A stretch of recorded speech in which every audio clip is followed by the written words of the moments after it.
Namaste and welcome, everyone. It's such an honor and pleasure to be here with one of you and one of the consistent members of the Parashara Conference who's come back to lecture for a third time here at the third conference, Dr. Andrew Foss, who's going to be presenting some Vimśottarī Daśā variants. Namaste, Dr. Foss. Namaste. I'm so happy you're here again. It wouldn't be the Parashara Conference without you. That's very kind. Dr. Foss is the creator of the acclaimed software Shri Jyoti Star, a premier choice of Vedic astrology software in the world. He is releasing version 10 of the software at vedicsoftware.com. He's the author of the book and ebook series, Yoga of the Planets, as well as the academic book, High Dimensional Data Mining. Dr. Foss has a PhD in computing science from the University of Alberta and is a graduate of physics from Oxford. He has published in leading scientific journals such as Nature. Dr. Foss is the founding member, president of the British Association of Vedic Astrology, BAVA, and the editor of the BAVA journal Gochara.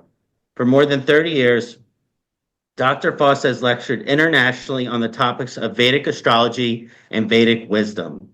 He is a certified Jyotish Pandit and Jaimini scholar, the highest level available. He has received many awards for his service to the Jyotish profession, and his websites are vedicsoftware.com and the yogaoftheplanets.com.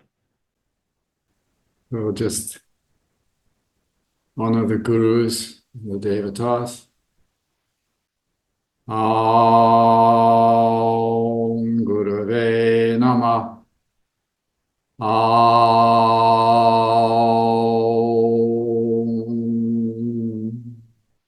Gurave Namah.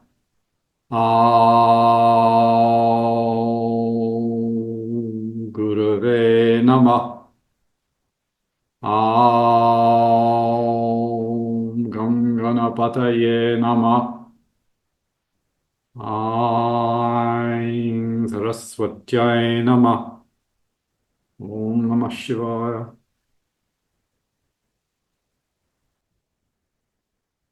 So it's very nice to talk to you. Thank you for attending. And this is a very interesting topic.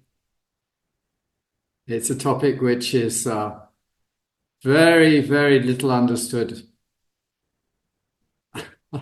I mean, how any of us could say we understand it, because it's such a vast topic. It's the Vimśottarī Daśā is it's too vast. You know, when you really start to get into it, you discover dimension after dimension, dimension after dimension. There's so many departments to it. Anyway, we're going to learn some of the key points, and hopefully this will improve your Jyotish practice. It's definitely improved mine, even just preparing for this lecture. So we'll do that. So here we go. So I'm very grateful to all the gurus that I've had over my life, and for Jyotish, undoubtedly, the greatest one has been Pandit Sandirat, who I've been studying with for more than 2 decades. The great thing about Sanjay is that he's firstly a huge reservoir of knowledge. Every lecture he gives, you feel like he's just scraping the surface of what he knows.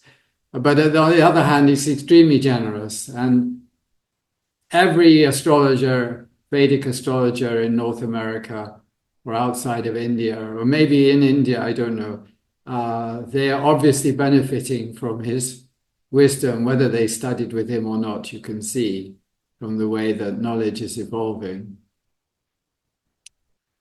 So we're going to talk about what is possibly the crown jewel of the whole system of Jyotish, because without timing, where are we? And the Dasha systems, which are enunciated by Maharishi Parashara and Maharishi Jaimini,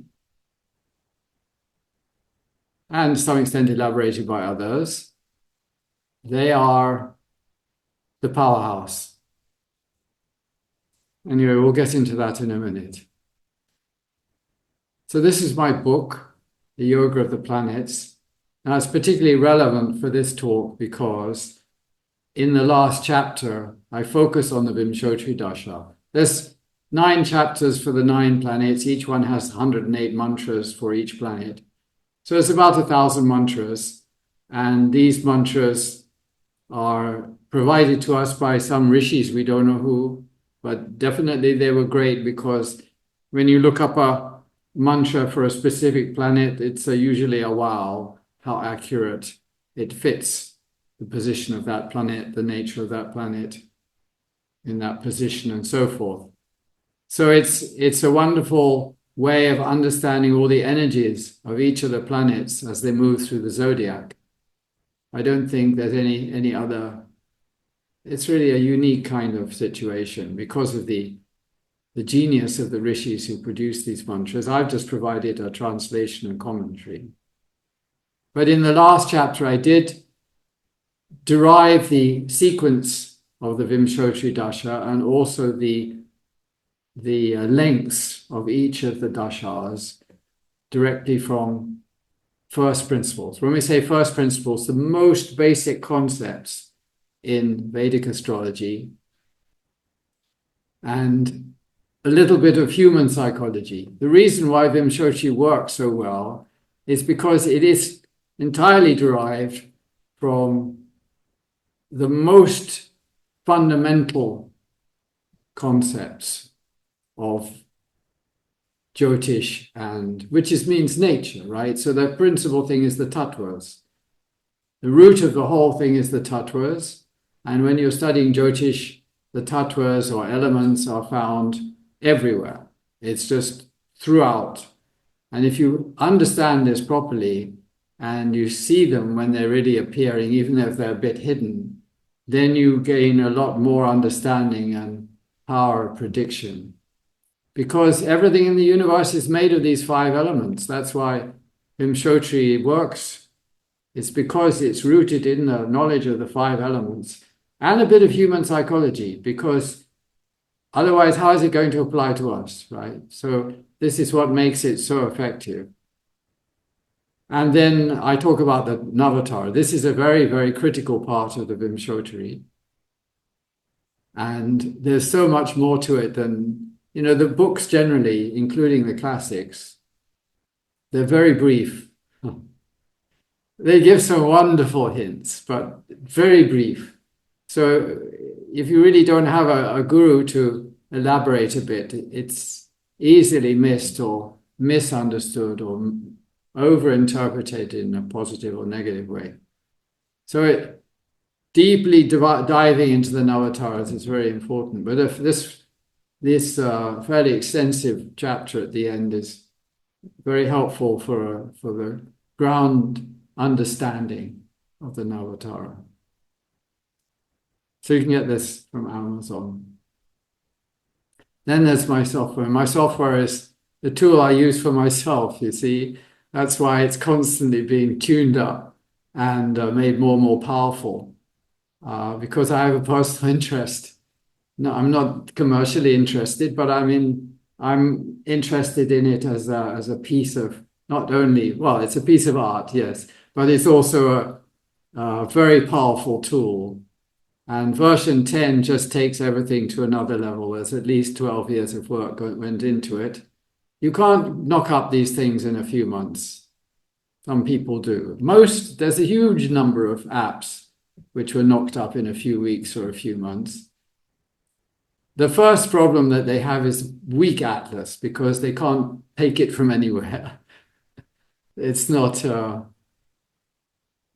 there's nothing available online which you can just take, except what there is not very accurate. So then what we get is a whole slew of inaccurate apps, unfortunately. Anyway, there you go. All right, so Brihad Parashara Hora Shastra, Maharishi Parashara's great text, is the root of our understanding.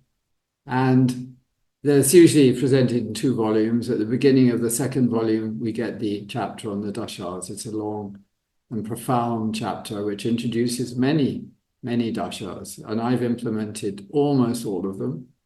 plus some extras from Germany and a few other places. But this, the key, the sort of root of it all is in Parashara's work. You know, he drops a lot of hints, which leads to various variations on Dashas, Vargas, and so forth, which are not immediately obvious unless you know how to sort of extract them.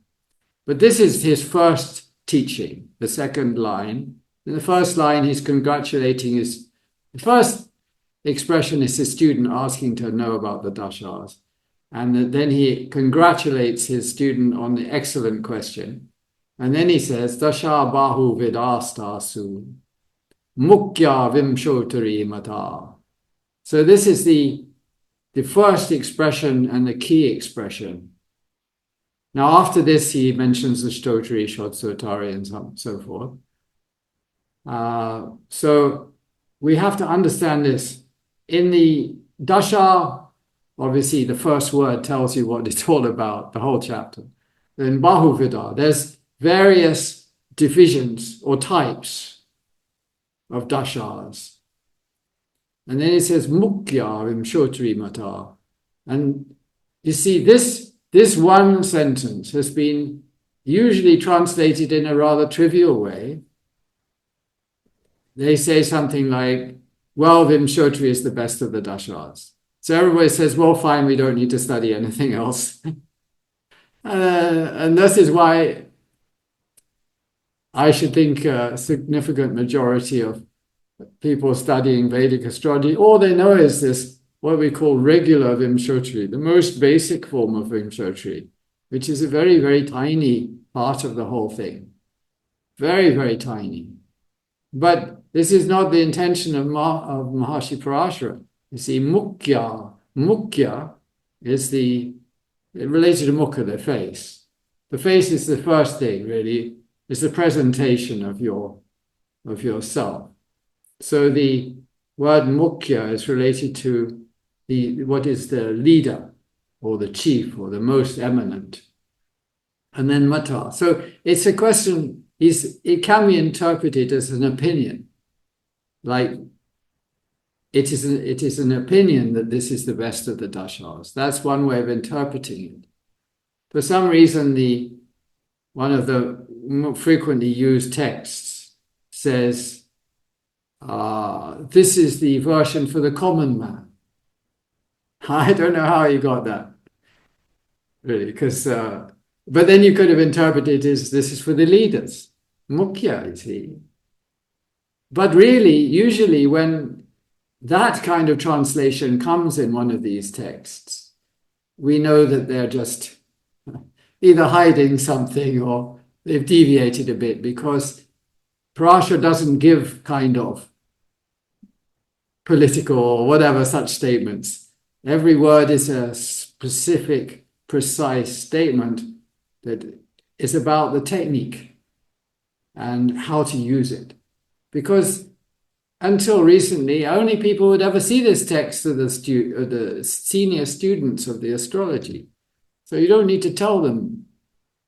Well, anyway. So what does it mean? Mukya is the leader. So it means there's some kind of group of which it's the first and foremost. Or it means that when we do the calculation of Vimshottari, we need to find out who is the Mukya. This is what we're going to learn this evening, part of it, or really the main concept that we'll be studying. So this is, because this is, like I said, it's a huge topic. I'm trying to write a book on it. I'm learning about it faster than I can write. But anyway, something will get written eventually, I think. And another reason why nothing much is available in the written literature is probably because, when you've learned some keys to what works, you usually guard them. Like Jyotishis are quite secretive. They hide their secrets. So they'll teach you something, but if it's something that really works, you probably won't hear about it. This is unfortunately the truth. But anyway, I'm of an age where these things are less important. So let's learn some keys to using Vimshottari and not use anything blindly. This is very important. Don't blindly use anything. We have to learn some keys and then try to use them systematically. So my first question is, what was so difficult about the last election? Because let's face it, most people were struggling. And we're going to analyze a bit why and what the solutions were.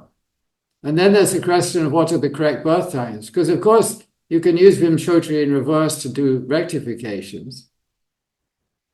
And there are issues for the birth time of both of these candidates, former candidates.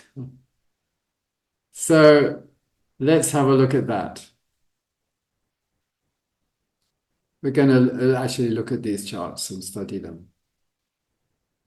So this is Donald Trump's chart with the 1054 time, which is what is on his birth certificate.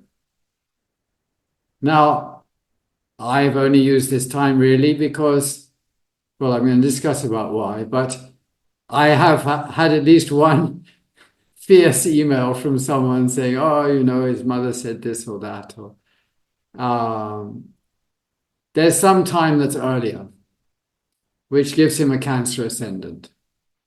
So I find it very difficult to take that seriously because he looks like a Leo. You see, at this time, this is Mars and the ascendant in Leo in Magha Nakshatra. Now, it may seem like a coincidence. Maybe somebody told him it's possible, but he made his whole campaign out of this Magha. He translated it, but it, you know, all his followers became the Magha followers and like this. So it really does dominate. And when you look at his people he associates with, then they very frequently have planets in Magha and definitely in Leo. Now, the thing about Magha is that it's the battle for the throne. That's what it means. It's a very critical part of the zodiac. And if people have a planet that's particularly significant in that part of in that nakshatra, then they get kind of pulled into this because there's something in them that says you must fight for the throne. I mean, Joe Biden's Rahu is very close to the Mars of Donald Trump, and that's in his 10th house. So he was also fighting for the throne from an early age. And if he hadn't become a bit, you know, elderly, he would have gone on fighting. So, and then besides all of this, as far as my little knowledge is concerned, Donald Trump looks like a Leo. He talks like a Leo. He just behaves like a Leo. Like, what do they say about the duck, you know? He has to be a Leo. So anyway, I haven't gone into the Cancer, but we can think about it. So now the question is, what's the Mukhya in this? This here is the regular Vimshottari.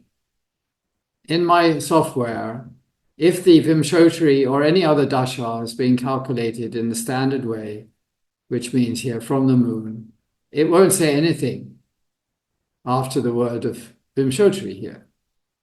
But if it's being calculated from some other starting point, it'll have there in brackets. Okay, so this is the moon, this is the ascendant, this is the sun. We'll look at the name later. So the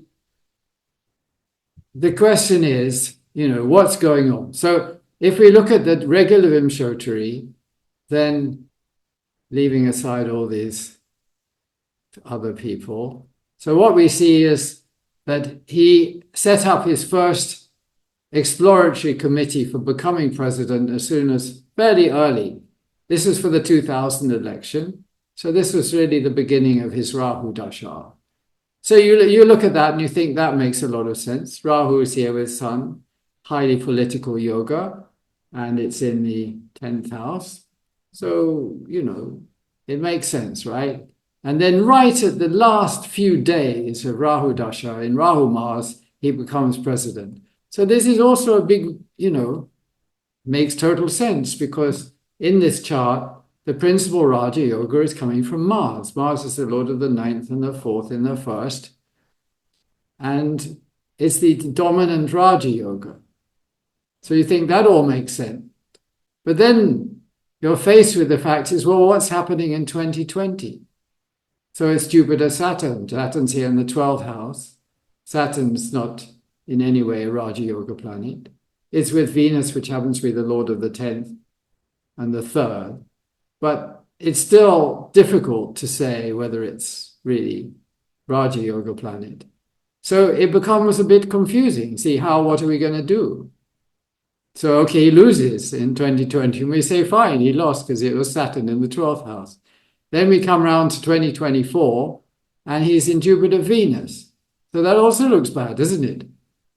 So this is what happens to the astrologer if we sort of blindly use the regular Vimshottari, because we end up in a bind on everything seems to have been working well, but really we should have thought about it more at the beginning. Speaking rhetorically, and this applies to me also, right? So let's think about this properly, because the mukhya would normally be something that is leading your life. And there are three, that's what we call the tripod. There are three leading elements in the chart, which is the ascendant, the sun, and the moon. This is the leader for all of us. They dominate. The other planets have their say, but the mukhya, the leader, is because they say like the sun and the moon are like the right and left eyes. So these are the mukhya. So we should consider which one is stronger, because if there are three leaders, obviously the stronger one is going to stand in front, and the other two will have to stand behind, isn't it? Now the ascendant represents our intelligence. The sun represents our sense of self. Is it me, me, me, me, me? The moon is, more the emotions and the thoughts and the feelings. So if you're, wanting to become a leader for reasons of, you love your country. I mean, not every politician has to say they love the country, but genuinely, like they really care about the people and all that. That's more the moon, see. So that's one thing we can observe the person's behavior.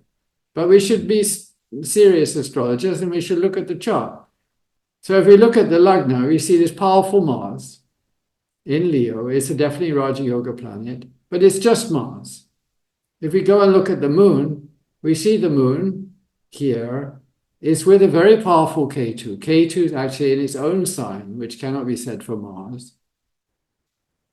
And then we go to the sun. The sun happens to be the Lagna Lord and the Atmakaraka, and it's with a very powerful Rahu. Now, some people would say Rahu in Taurus is exalted. Some people would say it's Ayush exalted, but the fact of the matter is very, very strong. So maybe, depending on your philosophy about Rahu and Taurus, you might put this first. So let's see. Let's start with the ascendant.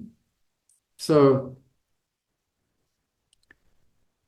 if we look at the ascendant, because it's a totally useful exercise to study each of these options and see if we have any kind of preference that stands out. It should stand out. See, what my thing is, it should be obvious.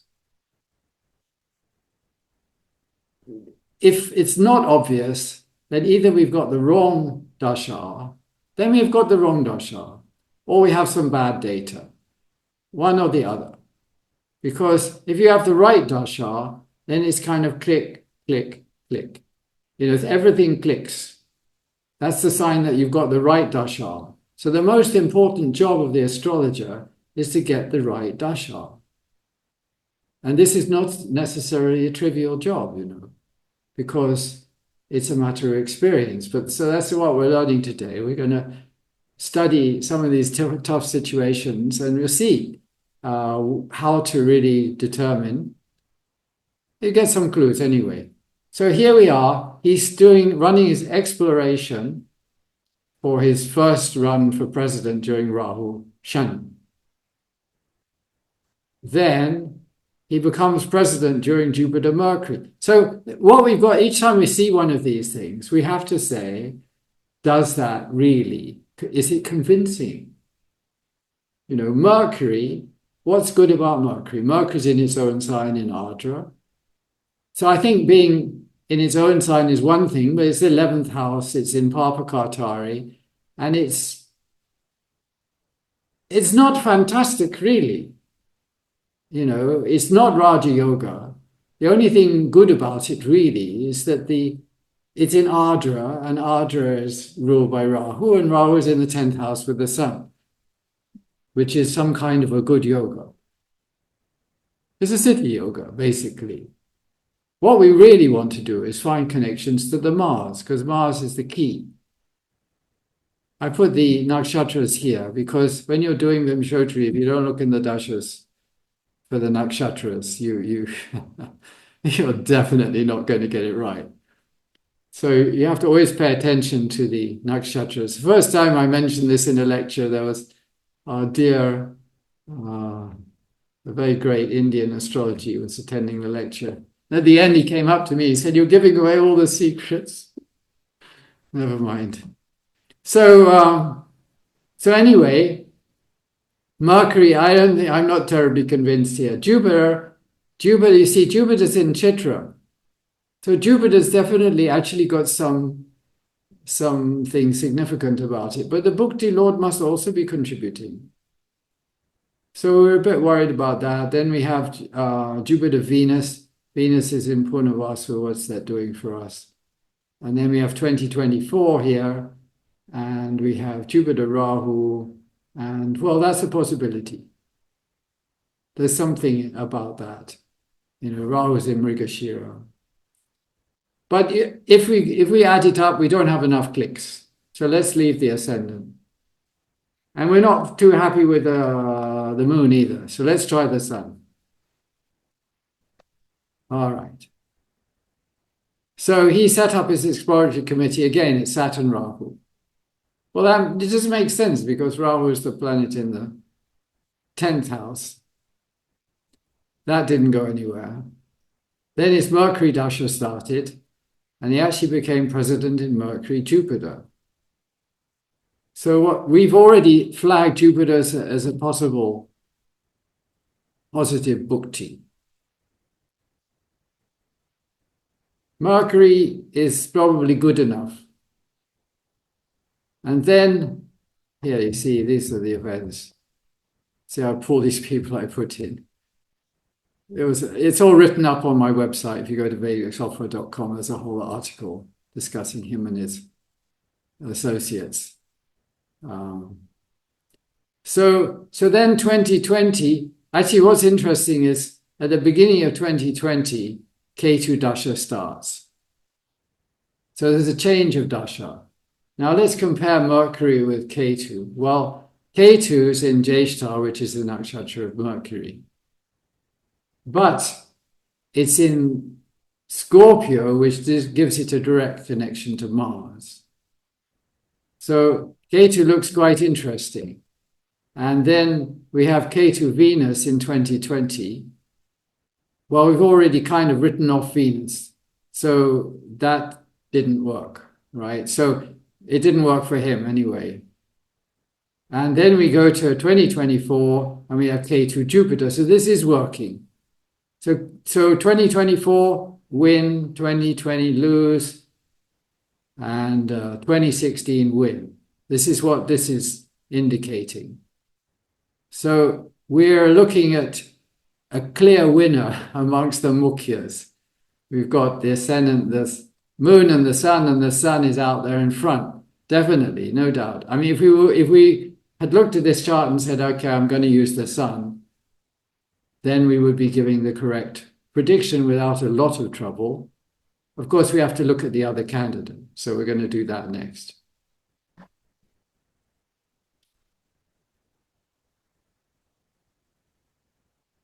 Right. So Now, the thing with Kamala Harris is that this is not the birth time that's given on the birth certificate or wherever. Her time is given in astro.com. It's probably from a birth certificate. And if we move it forward 10 minutes, we get this is the time from the astro.com. So almost all of my colleagues were using this time. Now I looked at this chart, and I'm not claiming to have studied it in fantastic detail, because I just looked at it and I thought, what chance does she have? If this is the chart, I'm not, it's like, why am I spending my time on it? The only thing in Kendra's is the two extremely powerful nodes. Now, let's say Rahu in Gemini is a fairly grand thing, because Rahu is exalted in Gemini, and Rahu is the yoga karaka of a Gemini, if you think about it, because Rahu is the lord of the 9th Aquarius, it's the lord of the 4th Virgo. So Gemini happens to have this Rahu yoga karaka, which is sort of hidden behind the scenes. Most people don't even notice it. But it contributes a lot to why Geminis produce lots of academics. They're into research. They're usually pretty intelligent. It's not so much producing politicians. I mean, I have some colleagues with Rahu in Gemini, very good astrologers, but I don't see them running for mayor or anything. Fortunately, a waste of energy. But this chart has some extra features, like the lord of the first is Mercury. It's in the 5th house, which is a kind of, as the lord of the 4th. It's a clear Raja Yoga. And it would be a very clear Raja Yoga if it wasn't for the fact that Mercury is really quite combust. Then we have Saturn, albeit retrograde, in the 9th house. So there's strength in the 9th house. So there's some powerful things about this chart. But I think, I just felt like this is not going to work. So I wasn't really giving it much attention. Then one of my colleagues said, no, just move it back 5 minutes. And later on, another colleague said 10 minutes. It doesn't matter 5 minutes, 10 minutes. Either case, you get back to Taurus. Now, Taurus has a lot of advantages. This Jupiter is very far away from the ascendant, but, it's still there. And the Lord of Taurus, Venus, is here in Digbala, directional strength, in Leo. So it's a pretty strong Venus. There's a Parivartana here, isn't there, between the Sun and Venus. That's definitely got some implications. But Venus is very strongly connected to Leo. So we would expect this person to take some serious interest in politics. It's not a Magga. This is not Magga. This is Purva Falguni. But anyway, there is something. So then you look at the regular Vimshottari. This is a typical way of going about it. You look at regular Vimshottari, and you look at her, what happened, in her life in terms of politics. So you say, she became the district attorney of San Francisco in Moon Venus. Okay, very nice. Then she became the attorney general of California in Mars Venus. Senators Rahu Jupiter, vice presidents Rahu Mercury, and now she's back in Rahu Venus again. So if we kind of being a little bit too fast off the, jumping off the starting line here, we might think, well, every time she has a Venus subperiod, she's winning. And she's got another Venus subperiod, and the chart looks pretty strong. She has a good chance of winning, right? But the reality of the matter is that there is some, this is not sufficient consideration. We need to consider more seriously which dasha we should be using, because maybe this is a sort of a false flag, as it were. Now, if we go through the analysis, we say that the ascendant has has a bit of Jupiter. And then we have the sun has Mercury and the moon's on its own over here. So in a way, the sun is the strongest, but the sun is debilitated. So what do we do? Anyway, let's just let's see. Let's just see. Okay, so let's have a look at the ascendant Dasha.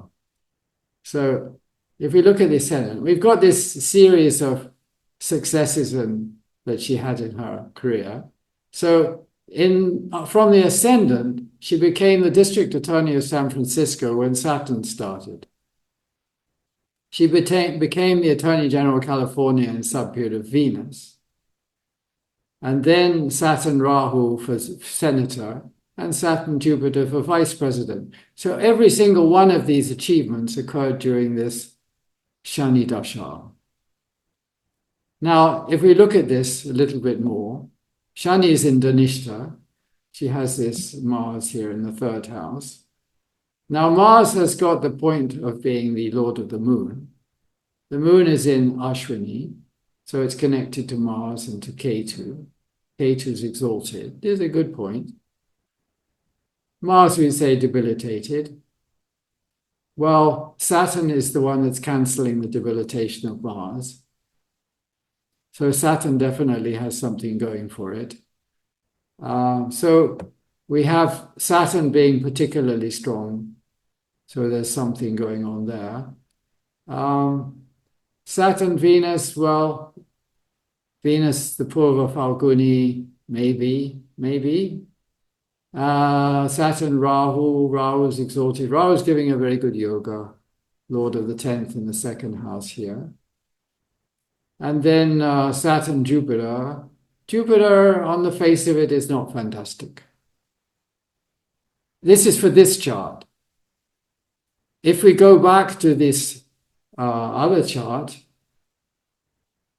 here, we're struggling a bit because, you know, the main Raja Yoga is here with Mercury, but has some issues. The sun's debilitation isn't cancelled by anything, really. I mean, it would need some help from Mars. Mars is in a Kendra on the moon, but it's not a strong position from the moon at all, really. So let's continue with this. But the point is that, you know, you can do this argument. You get pretty much the same result. So then Saturn, Jupiter, so we're, you know, it's interesting, but it's not too exciting. The only thing here in 2024 is the Mercury Ketu. Ketu in the 8th house, Lord of the 7th. I mean, how is that going to make you president of the United States? So this is not. Let's try the sun. So let's see. So she again, it's Shani Daśā. She becomes district attorney in Shani Mercury, attorney general in Shani Moon. Well, maybe. Then there's the senator in Saturn Jupiter, vice president when Mercury starts, and then Mercury Venus. You see, we're not overwhelmed by this, are we? So let's have a go at looking at the name. Now, the name is a point, can be converted into a point in the zodiac, because the names, or at least it's the first letter of the name, or the first syllable of the name. So what we're doing is we're converting the first name of the person and the first sound of the person's name into the closest associated Sanskrit sound. The Sanskrit alphabet is quite rich, so it covers most of the sounds of the alphabets of the world. And then, so we can pick a sound, and that sound is generally associated. It will be associated with some Navamsha or Nakshatrapada in the 108 of the zodiac.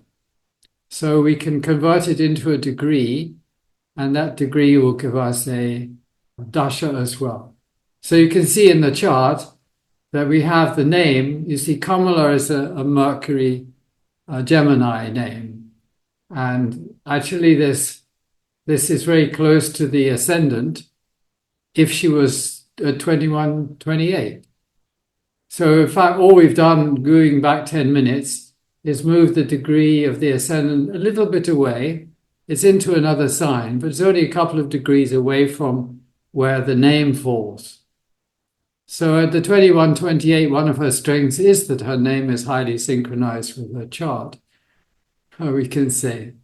So the consequence of this is that the name Vimshottari is very similar to the ascendant one. On the Bhukti level, it's essentially the same. Obviously, if we go to 3 or 4 levels, we'll find differences. But here we see the same story we just went through, district attorney San Francisco, Saturn, Saturn. Now, I mean, we should be very clear that Saturn is the Raja Yoga planet for this chart. It's the dominant planet, the Lord of the 9th in the 10th house. In its own sign, it's a Maharishi Yoga. So this Saturn really is the principal giver in this chart. So here we are. As soon as she starts Saturn, she gets a position, significant position in one of the most important cities in the world. Then she becomes the Attorney General of California in the subperiod of Venus, Venus being this Digbala Venus here in the Leo, Lord of the Ascendant. Then she becomes a senator in Saturn Rahu. Rahu is giving this Simhasana Yoga, the Lord of the 10th and the 2nd house, a fantastic yoga. And then exalted.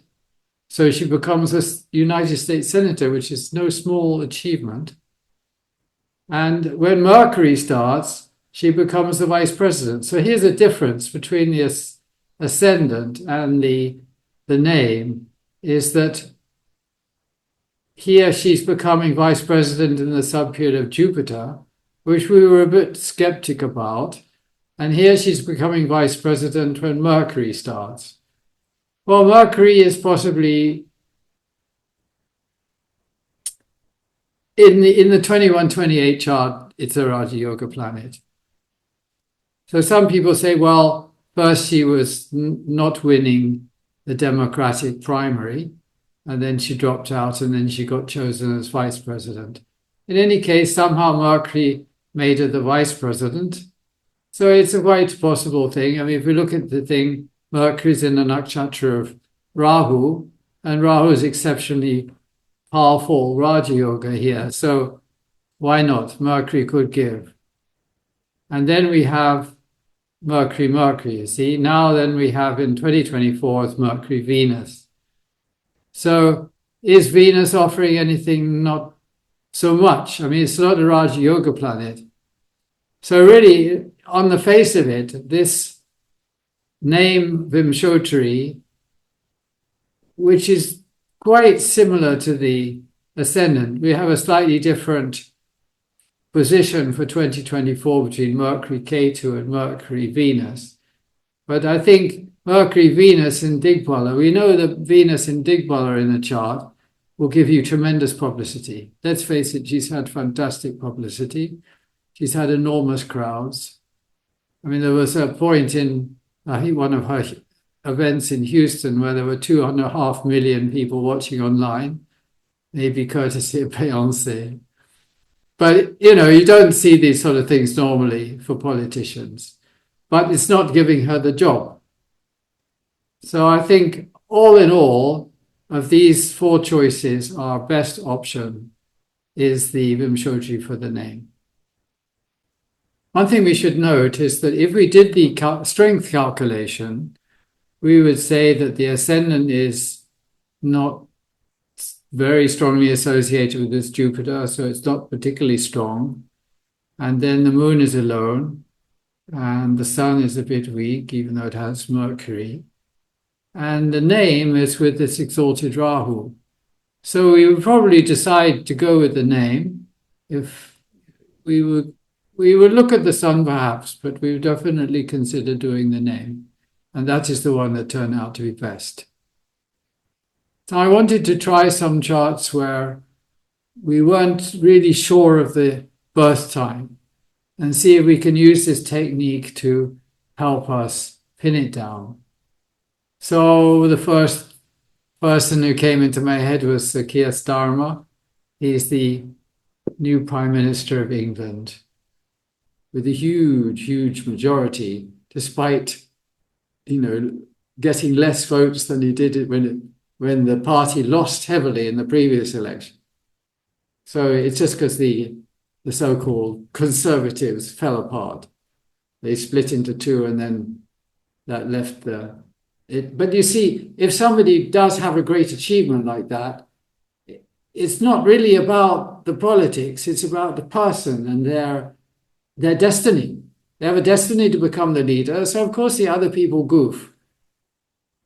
So this time, I didn't have a time for him, but some people in England said, look, it's probably this time. I mean, I kind of come to this time by some fiddling with the Dasha, I'll show you. But now let's do a proper, because I'm saying let's be systematic about it, not just fiddling. In your hurry, you tend to fiddle, but let's do it properly. So we have to do our little analysis. So if we look at the ascendant, it's got the moon and Mercury. Fantastic Mercury. Look, this Mercury is almost to maximum exaltation. And then the sun is all on its own in the 12th house.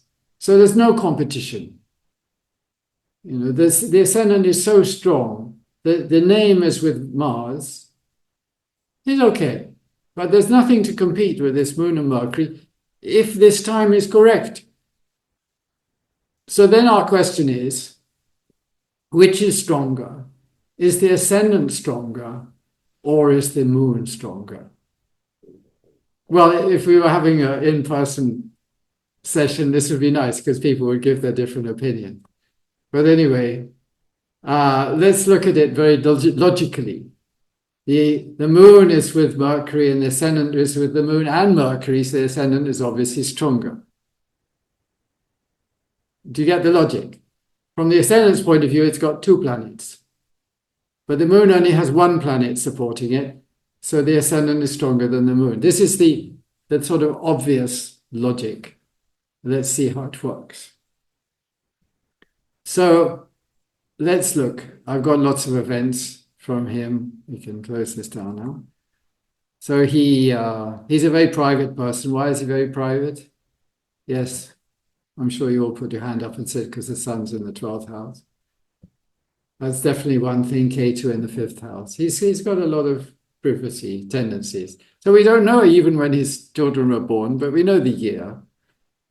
So in the first thing that I noticed of significance is he became a Queen's Counsel, which is a very high level achievement for a lawyer. It's the top of the pile for lawyers. So if we look at the regular Vimshottari, we see he became Queen's Counselor here, Jupiter, Mars. Then he got married when Saturn started, had a son. And then he became, at this time, there's a thing called the Director of Public Prosecutions. It's something like the head of the Justice Department.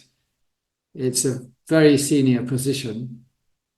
And so he got that position in 2008, around just after his son was born.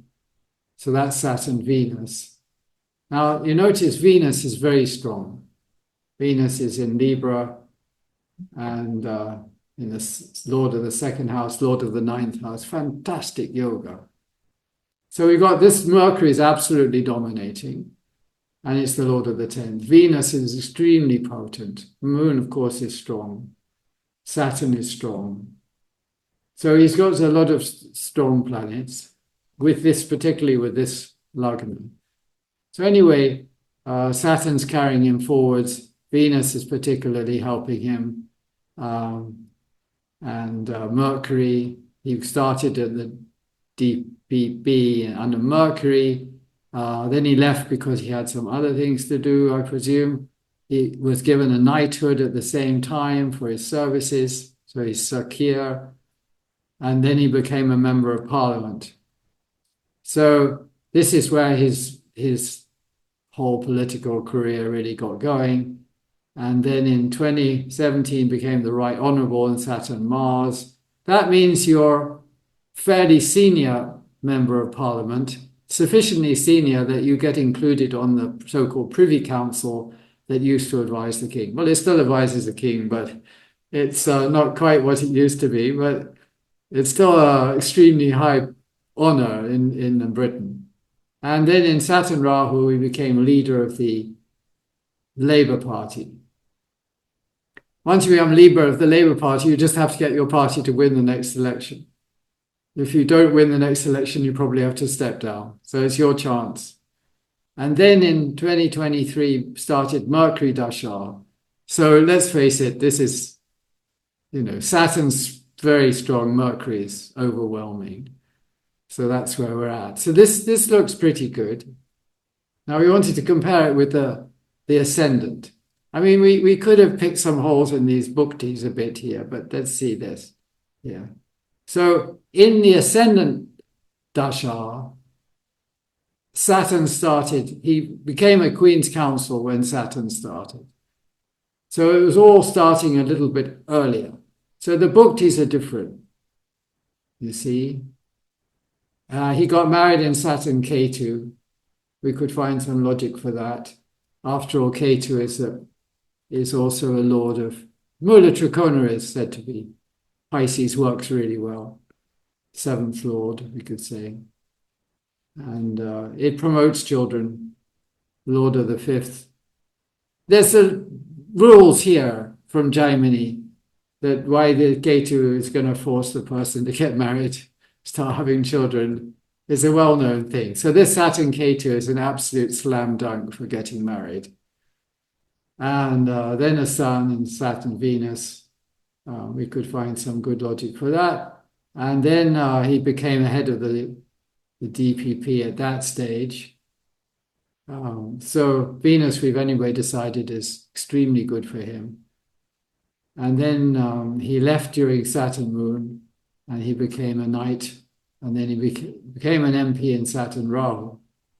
So his Rahu is doing quite well for him. Rahu is, after all, in Pushya. You see the Rahu? So Rahu is promoting, make Saturn work for him. And so in both of these dashas, Rahu is doing well. And then he became leader of the party in Saturn, Jupiter. Now, Jupiter is here in Aquarius, and its lords are Saturn and Rahu, and it's in the Shatabisha. So Jupiter is definitely connecting to this Shani and Rahu here. So at that stage, he's just in the opposition. He's not got any government position at all. And then here we go, Saturn, Jupiter. But shortly,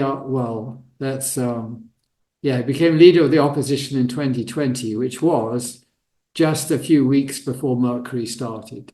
It's in the Dasha Chidra. So it's not so much to do with Shani, it's more to do with Mercury here. And then he became the prime minister in Mercury Venus. Well, that's a bit, let's face it, this is working. It's working very well. So I think we don't really have to look anywhere else. The name, it just doesn't have the same thing. The ascendant is clearly dominating. And when you go through the analysis, then if you look here, it's not so convincing. It's good, but this is very strong. So that's, anyway, I thought we'd look at that one. Basically what we can say from this is that this chart is right. It must be right. It's got all the strength, and the dashas work perfectly if we just follow the rules. Now going to, I thought we'd do Elon Musk. Elon Musk is a very interesting person. I have a time for him. I'm not sure if it's right or not, but when I look at this chart, I think it probably is, because he's got Mars and Rahu in the 8th house, just like in Capricorn, just like our dear beloved Albert Einstein. Then he's got the moon in the third house. This guy is a genius when it comes to innovation. Absolute genius. There's no doubt about it at all. And of course, Mercury is in its own sign in the Lagna, very, very tightly connected. I mean, whether the ascendant is with Mercury exactly like this or not, that I'm not sure for sure, but there's a very strong ascendant here. And the sun is here also, and they're sufficiently far apart that the person, Mercury is not damaged really. And this indicates somebody who's extremely skillful. And being having the sun here means he's a boss. He's the boss. It's also the lord of the moon, you see. So he's got this tremendous connection between the Lagna and the third house. That means he'll be constantly traveling and he'll be constantly innovating and he'll be absolutely brilliant. And if we have a look at the nakshatras, we see sun is in Ardra and then we see the moon is in Purva Falguni. And then Mercury, of course, is in Purnavasu. So this is very quick, very quick. So let's think about it. We've got our various candidates out of the, maybe we'll look at all four here. So the ascendant is strong. Look, it's got 2 planets. The sun has 1 planet, the moon has no planets. So the ascendant is again the dominant force here. Now, what about the name? If you're named Elon, that means it's Taurus.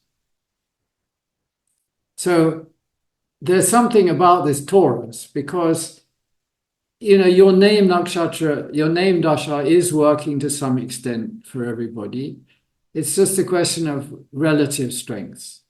Now, this name is with 2 planets, and Venus, of course, is pretty strong in Taurus. Saturn is a Yogakaraka for Taurus.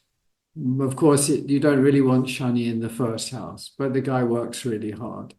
This is work. The ascendant, this name is very, very close to Shani. So extremely hardworking. And then what we see also is that from the name, the moon is in the 4th house, Jupiter's in the 7th house, and Mars and Rahu in the 9th house. And these, of course, in the 2nd house, and then Ketu's in the 3rd. Every single planet is giving in a major positive way. It's a fantastic, really. Ketu in the 3rd is for technology. It's also aerospace and high genius innovating from the point of view of the name, while, of course, his heart is in it from the point of view of the ascendant. So if we look at so what we've concluded here is that the ascendant is strong compared with the sun and the moon. But the name we have to check as well because the planets are extremely powerful with respect to the name. So we'll get two different angles on the person. That's all. Both of them may be valid. Let's check. So if we look at the ascendant, we've got his whole history here. So he immigrated to Canada, and this is when Saturn is starting. If we look at the regular Vimshottari, then we find that he went to Canada when his Sun Dasha started. And here's when Saturn Dasha started. Now, we like this because Saturn's in the 12th house, planets in the 12th house cause you to relocate to some faraway location. Then it was in 1990, here we go, 5, when he went to California, supposedly to study at Stanford. Now there's been a bit of a hoo-ha recently because he got his student visa and then he never took up the position at Stanford. So some people say it was technically illegal for a while. But anyway, nobody's going to say boo to him now. And he did eventually become a US citizen, so it's all history. But anyway, this is Saturn-Venus here. Here, you see, he went to California exactly when Moon started. So if you're looking at this, you also think this is interesting, the sun. The only thing is, why would the sun make him go to another country? And then why does the moon make him relocate? It looks interesting because it coincides the beginning of a dasha. So maybe emotionally it does. This is kind of the emotional dasha, but it's not really. You see here, immigration, Saturn, 12th house, California, Venus, 12th house, especially Saturn, Venus. And having got to California and Saturn, Venus, the 12th house having really delivered its punch, he pretty much stayed there for a very long time. I mean, he's basically in Texas now, but that's recent. So then he started this Zip2 company that made some money. In fact, it was the dot-com bubble and people were paying silly money for everything. So I'm sure that what he did was good. But when he got some money, he co-founded X, what it was called, X.com, which became PayPal, and gave him the X.com domain name. And then he sold Zip2 for 307 million. So then he started getting some serious money. Well, he didn't get all of the 307. In fact, he only got a small chunk. But when PayPal sold, shortly after that, he got serious money. So the serious money started, and then he used that to start SpaceX and Tesla. So this all was happening during this ascendant period. So it got him going in a big way. Then Mercury started. Well, Mercury's obviously good for him. And then at the end of Mercury, end of a dasha, a little dodgy. And the most dodgy time is Mercury Saturn. For most people, Mercury Saturn is a bit dodgy. So from a financial point of view, buying Twitter was a mistake. But from a political point of view, it's probably a masterstroke. Because, in fact, the way he explains it, it was a sort of whatever. He gives various explanations. But if you look at it in hindsight, you say he was probably preparing for a much more to be politically involved. And this was just before this Ketu Dasha started. Now, Ketu is his lord of Pisces. We talked about that before. It's the lord of the 10th house, and the second house is, I think, the third chart we've seen with this yoga. It's a very powerful, or the 10-2 yoga. It's a very powerful yoga. Cancer tends to give some degree of Raja Yoga naturally. So that's one thing. And then, of course, Ketu is the lord of the Jupiter, which is a big plus as well. So let's see, it's aspected by Shani, it's aspected by Mangal, Rahu. It's pretty intense, whole situation going on there. But we can't say it's bad. So here we go. And now he's in Ketu Sun. Isn't that surprising? He's totally pivoted into politics. Not totally. You see, right now, this is July.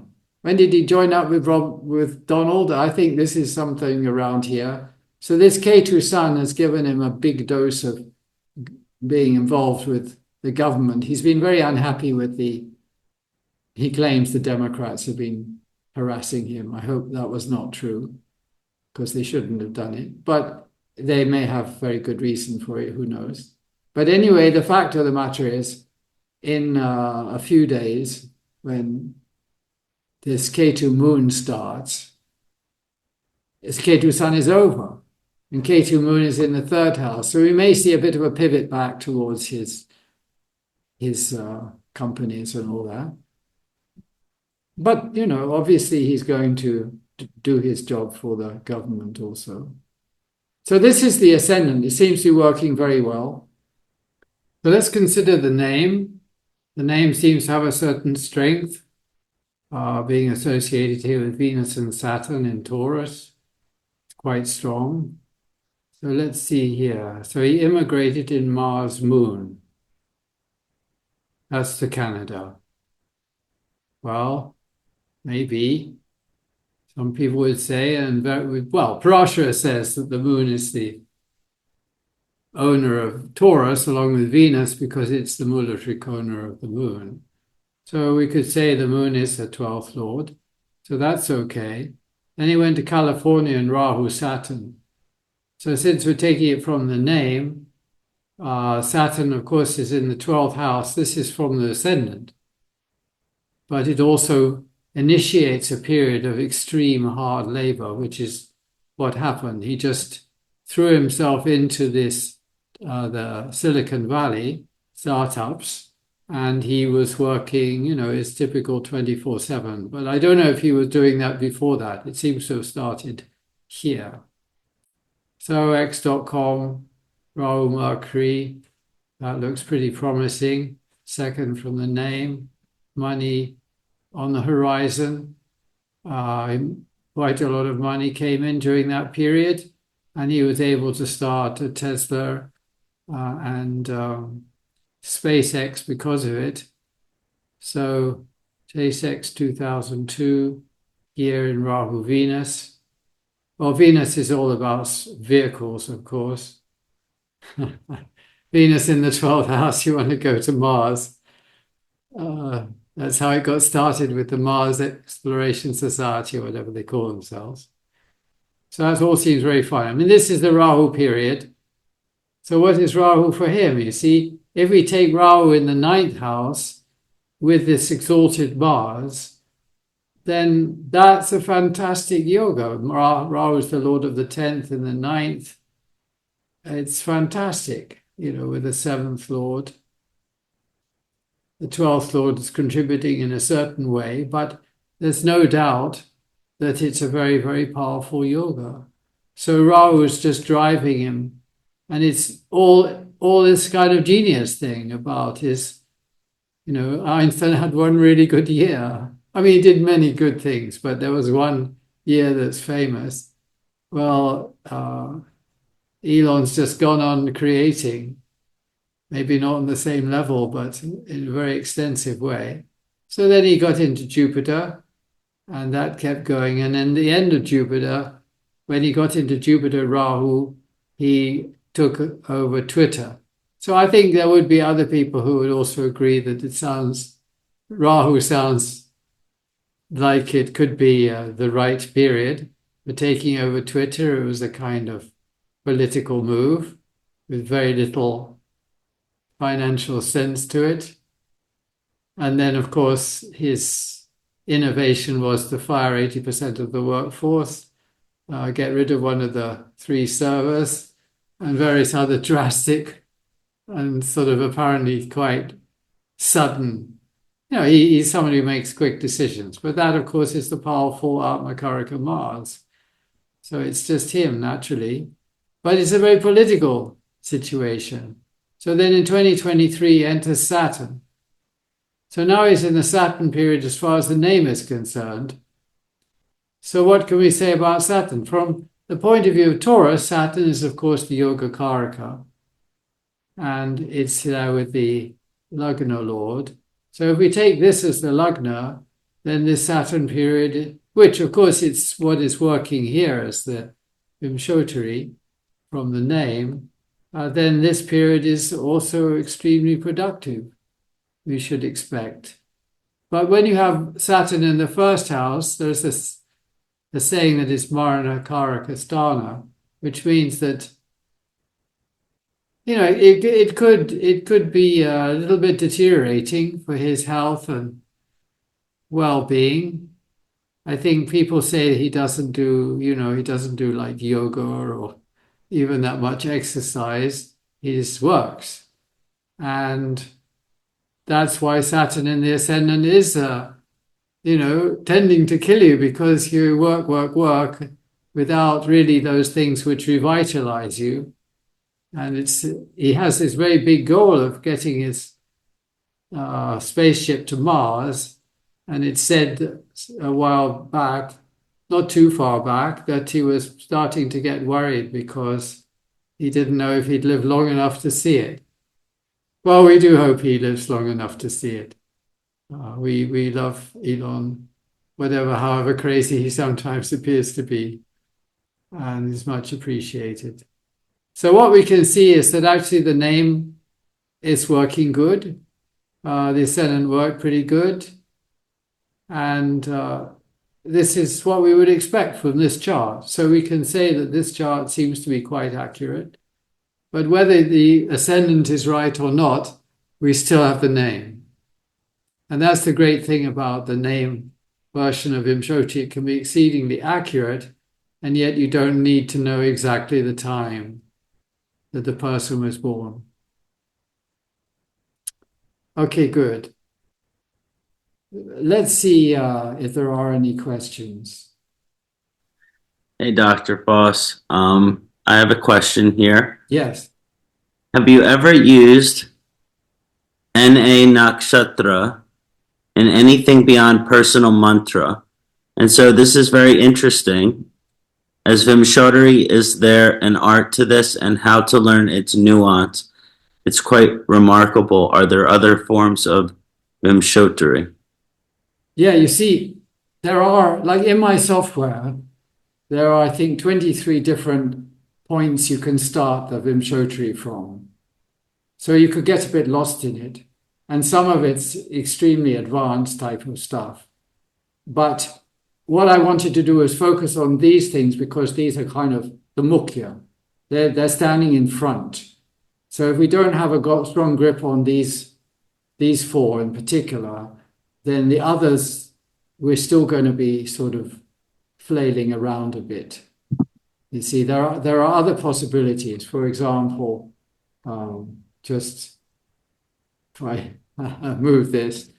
Then it's very interesting to study Vimshottari from Gulika, actually, in the charts of people who have a lot of problems. Now, I mean, I thought, well, when will we use Gulika? Why don't we use it for people who have a lot of problems? And I tried it on a chart and it worked very beautifully. And if we have a few more minutes, I'll give an example of that. And then in the Jaimini version of my software, there's this automated Vimshottari that uses different variations based on where the moon is sitting. But this is not necessarily better than these guys, you see. If one of these elements is strong, it will tend to dominate. So I didn't want to sort of swamp people with too many options, because then the too much quantity, the quality goes down. So in almost all cases, this is what you need to study. Now there's all the conditional dashas. The conditional dashas are actually part of the whole Vimshottari system. This is not something that many people seem to understand. And there's a very great deal more to it, I mean, it's just a huge, huge subject. So many dimensions. And each one has its own, whole drama of how to read it and all this. But this is the mukhya, you see. This is what Parashara teaches right away, is the mukhya. So which is the leading element? And if you run the dasha from that, it'll go click, click, click. Generally, this is working. So that's I don't know, have I answered your question? Trudy asked, thank you for the details and so many chart examples. The variations point to interesting outcomes. Thank you. That's more like a comment.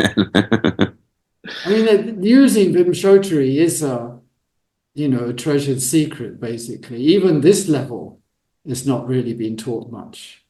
It sounds simple, but I mean, I've shown you some of the ways, some of the little things that you need to add to it in order to make it really zing for you.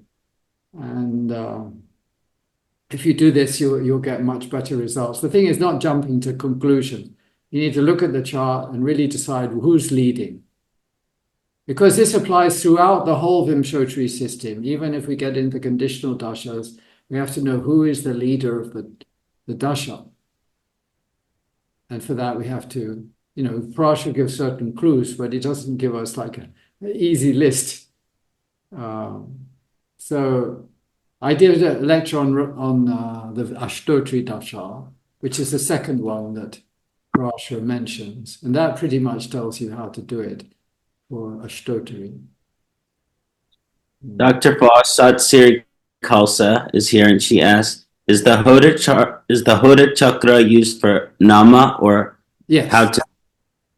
definitely. That is the way you do the nama. The Hoda chakra just means that all the syllables have been distributed over the 108 nakshatra, navamshas, or 108 padas of the nakshatras. So there are a few padas where normally names will never come, but mostly there's a chance.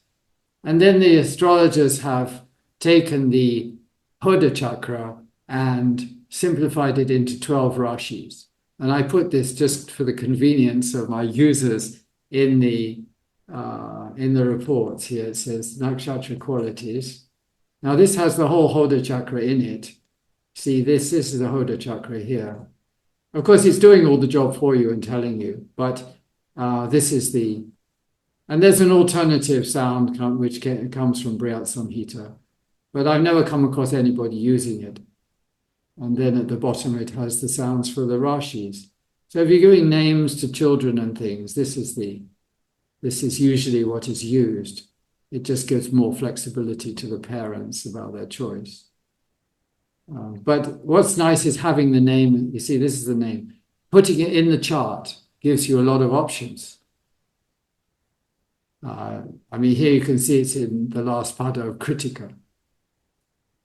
So there is some, if you start working with the name, many things will come out of it if you study it carefully, as we've already seen.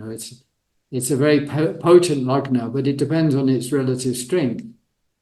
So if you're choosing names, like people change names sometimes, or people have two names, where you have first name and the second name, and sometimes people decide, well, they're tired of the first name, then they're going to use the second name. If the second name doesn't start with the same syllable, your destiny is going to change in some potentially significant way. Pay attention.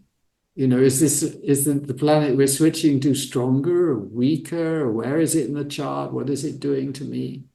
Don't just arbitrarily, I mean, it's okay, maybe it works for you, but maybe it doesn't work for you. And if somebody's having a continuous stream of misery,